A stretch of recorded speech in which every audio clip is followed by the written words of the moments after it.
بسم اللہ الرحمن الرحیم۔ آذان کے فوراً بعد قرآن کی یہ سورت پڑھو، سب خواب پورے ہوں گے۔ اللہ 7 نسلوں کو رنگ دے گا انشاءاللہ۔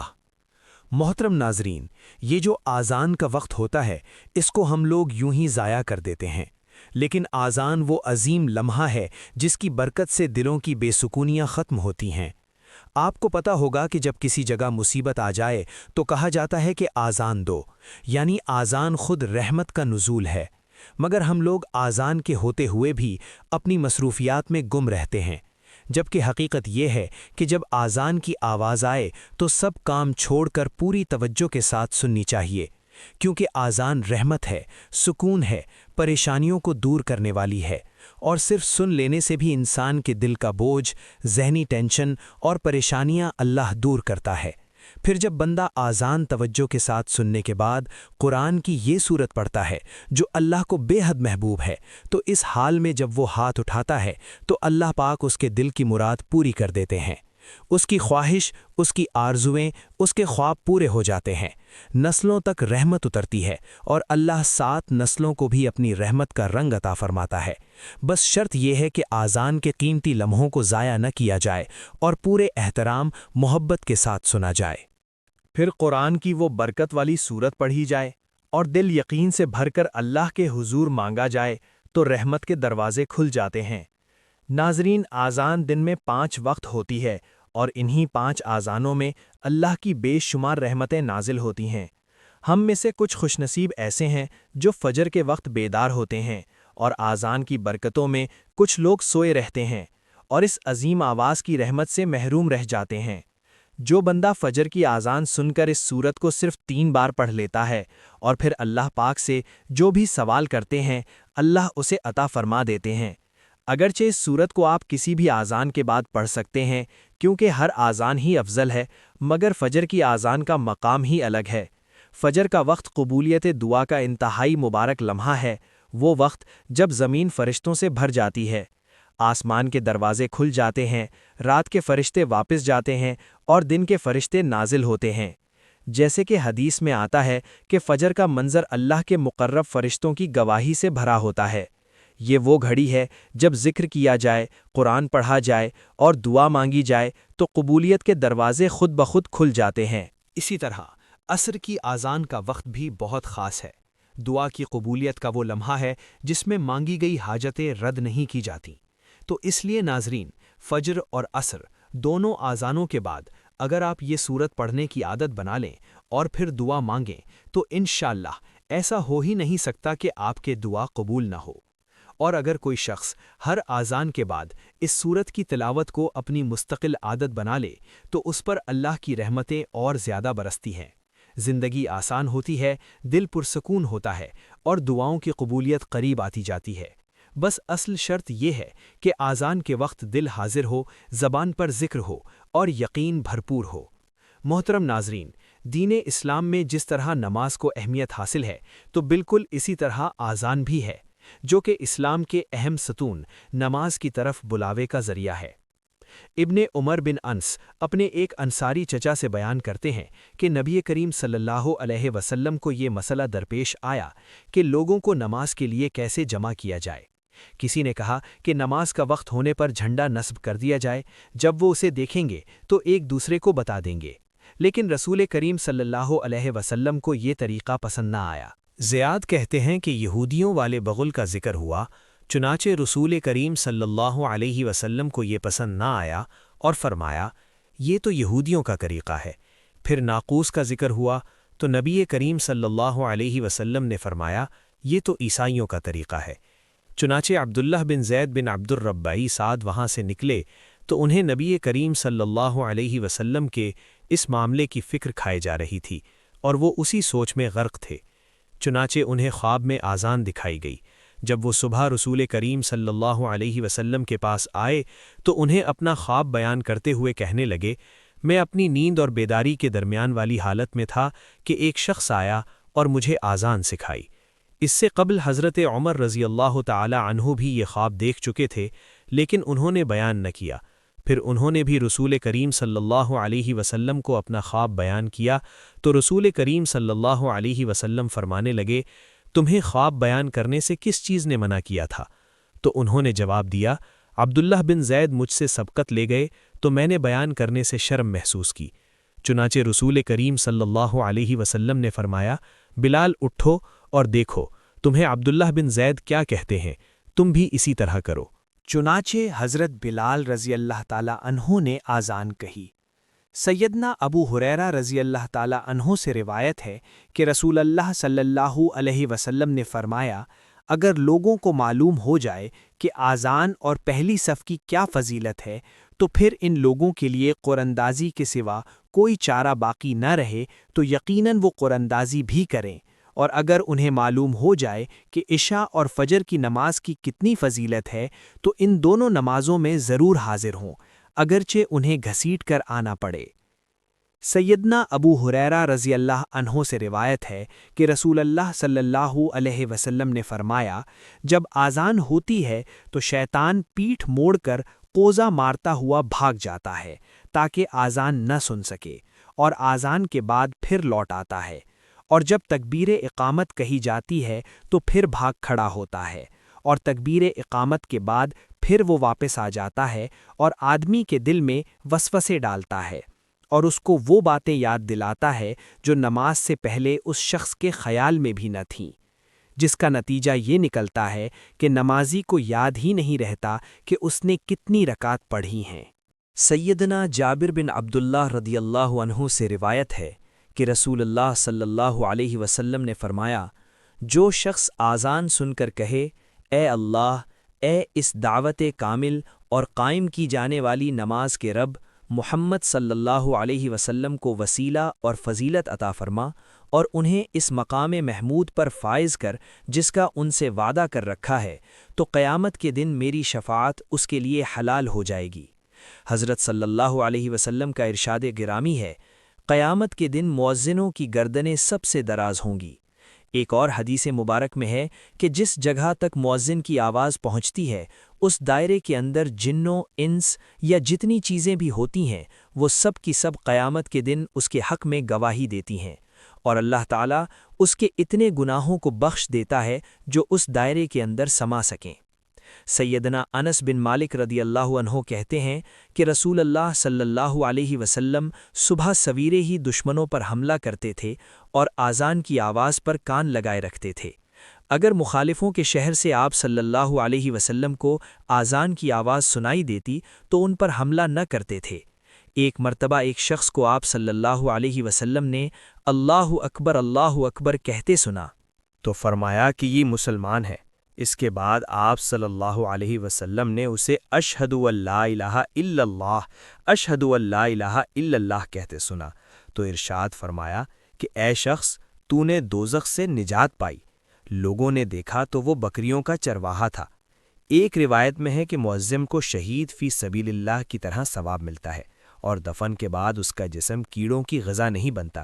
یہی وجہ تھی کہ حضرات صحابہ کرام یہ تمنا فرماتے تھے کہ کاش نبی کریم صلی اللہ علیہ وسلم نے ان کو اور ان کے اہل خاندان کو آذان دینے پر مامور کیا ہوتا تاکہ وہ بھی ان بشارتوں کے مستحق ہو سکیں۔ چنانچہ حضرت سعد بن وقاص فرمایا کرتے تھے، مجھے پابندی سے آذان دینے پر قدرت حاصل ہونا حج و عمرہ اور جہاد سے زیادہ پسند ہے۔ اسی طرح کا قول حضرت عبداللہ بن مسعود سے بھی منقول ہے۔ اللہ ہمیں حدیث پر عمل کرنے کی توفیق عطا فرمائے، آمین۔ محترم ناظرین، اسلام ایک امن پسند، کامل ترین، لاجواب خوبیوں کا حامل، انسانی طبیعت و فطرت کے عین مطابق آسمانی اور سچا دین ہے۔ اس دین میں دنیاوی، آخروی، اخلاقی، ظاہری، باطنی، گھریلو، خاندانی، معاشرتی، معاشی، الغرض ہر لحاظ سے اور زندگی کے تمام شعبہ جات سے وابستہ افراد کے لیے رہنمائی موجود ہے۔ دین اسلام کی تعلیمات کو بہت گہرائی میں جا کر نہیں بلکہ صرف سرسری طور پر جاننے والے بھی فوراً سمجھ جاتے ہیں کہ انسانی زندگی گزارنے کا واحد مکمل، معیاری اور آسان ذریعہ دین اسلام ہی ہے۔ اس لیے کہا جاتا ہے کہ اسلام مکمل ضابطۂ حیات ہے۔ دین اسلام میں ہر طبقے کے افراد بلکہ صرف انسانوں کے ہی نہیں، جانوروں، پرندوں، حشرات اور درختوں تک کے حقوق بیان کیے گئے ہیں۔ جہاں تک انسانوں کے حقوق کی بات ہے تو یہ واحد دین ہے جو بچوں، جوانوں، بوڑھوں، بیویوں، شوہروں، بیٹیوں، محرم رشتہ داروں، بلکہ یتیموں اور لاوارثوں تک کے حقوق بیان کرتا ہے اور ان کی علائقی کا حکم دیتا ہے۔ جو لوگ مغرب اور جدید معاشروں کی ترقیوں سے متاثر ہیں وہ بھی اس بات کا اعتراف کرتے ہیں کہ مغرب میں خاندانی نظام، والدین کا اکرام، بہن بھائیوں اور محرم کے رشتوں کی پاکیزگی اور شرم و حیا کا نظام تباہ ہو چکا ہے۔ ایسے میں دین اسلام ہی نجات و کامیابی اور ذہنی، قلبی اور آخروی سکون کا واحد ذریعہ ہے۔ محترم ناظرین، غیر اسلامی معاشروں میں ماں باپ اولاد کے ہاتھوں کس قدر اذیت اٹھاتے ہیں یہ کوئی ڈھکی چھپی بات نہیں۔ جنہوں نے اولاد کو دنیا میں پہلی سانس لینے سے جوان ہونے تک سنبھالا، ناپاکی اور ستھرائی ہر حالت میں ساتھ رکھا، انہی کو اولڈ ہاؤس میں داخل کروا دیا جاتا ہے۔ دین اسلام کی سچائی کتاب قرآن پاک میں ہے، اور ماں باپ کے ساتھ اچھا سلوک کرو۔ اگر تیرے سامنے ان میں ایک یا دونوں بڑھاپے کو پہنچ جائیں تو ان سے اف تک نہ کہنا اور انہیں نہ جھڑکنا، اور ان سے تعظیم کی بات کہنا، اور ان کے لیے عاجزی کا بازو بچھاؤ نرم دلی سے، اور عرض کر کے، اے میرے رب تو ان دونوں پر رحم کر جیسا کہ ان دونوں نے مجھے چھوٹی عمر میں پالا۔ اس لیے ضروری ہے کہ والدین کی خدمت کو سعادت سمجھا جائے اور ان کی نافرمانی سے بچا جائے۔ اللہ کریم نے بیویوں کے بارے میں حکم فرمایا، وَعَاشِرُوهُنَّ بِالْمَعْرُوفِ، اور ان سے اچھا برتاؤ کرو۔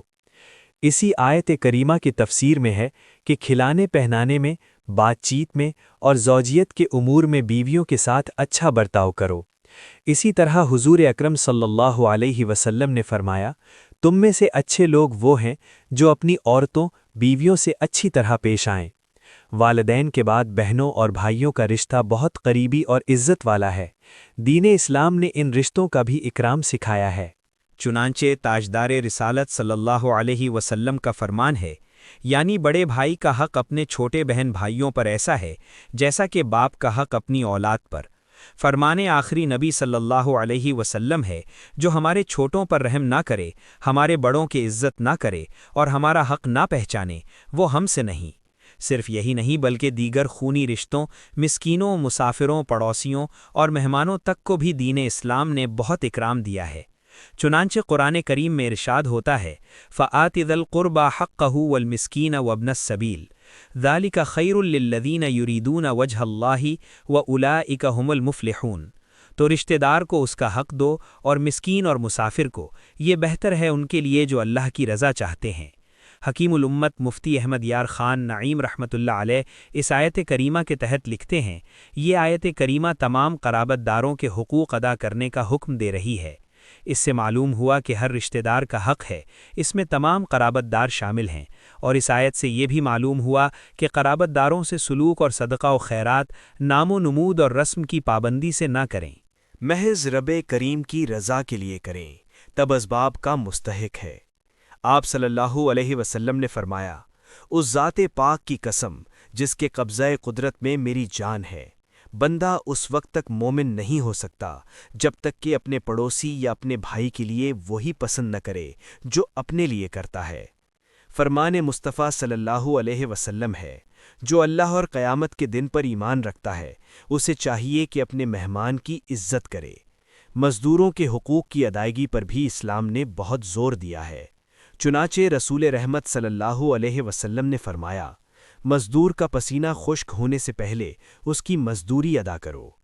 محترم ناظرین، اسلام کی انمول تعلیمات کو ذہن نشین رکھیے اور ہمیشہ دین اسلام اور اس کی تعلیمات پر یقین و ایمان کے ساتھ کاربند رہیے۔ دین اسلام کے علاوہ کوئی مذہب نہ تو دنیا کے کسی شعبے میں حقیقی طور پر کامیاب ہو سکتا ہے، نہ ہی آخرت میں کام آئے گا، کیونکہ رب کائنات نے واضح طور پر فرما دیا ہے، ان الدین عند اللہ الاسلام، بے شک اللہ کے یہاں اسلام ہی دین ہے۔ اپنے پیارے مذہب اسلام کی تعلیمات پر عمل کرتے، اپنے رب کی رضا کو تلاش کرتے، اس کی اطاعت کرتے اور گناہوں سے بچتے ہوئے زندگی کا سفر گزارنا ہی کامیابی ہے۔ اللہ کریم ہم سب کا ایمان پر خاتمہ نصیب فرمائے، آمین۔ ناظرین، اب چلتے ہیں ہم اپنے وظیفے کی جانب۔ ناظرین، یہ قرآن کی وہ سورت ہے جو آپ نے آذان کے بعد پڑھنی ہے۔ وہ بابرکت سورت جو آپ نے پڑھنی ہے سورت فاتحہ ہے، جو ایسی عظیم سورت ہے کہ اسے قرآن کا الکتاب کہا جاتا ہے، یعنی کتاب کی اصل بنیاد اور آغاز، کیونکہ پورا قرآن ہدایت کی تفصیل ہے اور سورت فاتحہ ہدایت کا خلاصہ ہے۔ اسے الکتاب اس لیے کہا جاتا ہے کہ قرآن کی ابتدا اسی سورت سے ہوتی ہے اور اس میں اللہ کی تعریف، بندگی کا اقرار اور سیدھے راستے کی عظیم دعا جمع ہے۔ سورت فاتحہ کوئی عام سورت نہیں بلکہ مکمل دعا ہے، رحمت ہے، شفا ہے اور نور ہے۔ حدیث میں آتا ہے کہ جب یہ سورت نازل ہوئی تو شیطان گھبرا گیا، کیونکہ یہ سراسر ہدایت ہے، اور جب آذان ہوتی ہے تو شیطان بھاگتا ہے۔ جب سورت فاتحہ پڑھی جاتی ہے تو وہ دوبارہ روتا ہے، کیونکہ اسے معلوم ہے کہ یہ سورت اللہ اور بندے کے درمیان براہ راست دعا اور گفتگو کا دروازہ کھولتی ہے۔ اس لیے جب بھی آذان ہو، پوری توجہ سے آذان سن کر سورت فاتحہ کی تلاوت کریں۔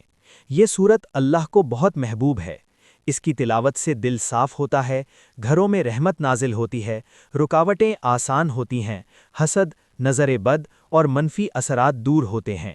اور جب اسی سورت کی برکت کے ساتھ ہاتھ اٹھا کر دعا کی جائے تو اللہ کے فضل سے قبولیت کے دروازے کھل جاتے ہیں، کیونکہ سورت فاتحہ کی ہر آیت بندے اور اللہ کے درمیان جواباً پڑھی جاتی ہے، اور یہ سورت بندے کی مانگی ہوئی رہنمائی، مغفرت اور رحمت کے سبب سے رحمت کا سب سے مضبوط ذریعہ ہے۔ ناظرین، ایک مرتبہ سورت فاتحہ سماعت فرما لیں۔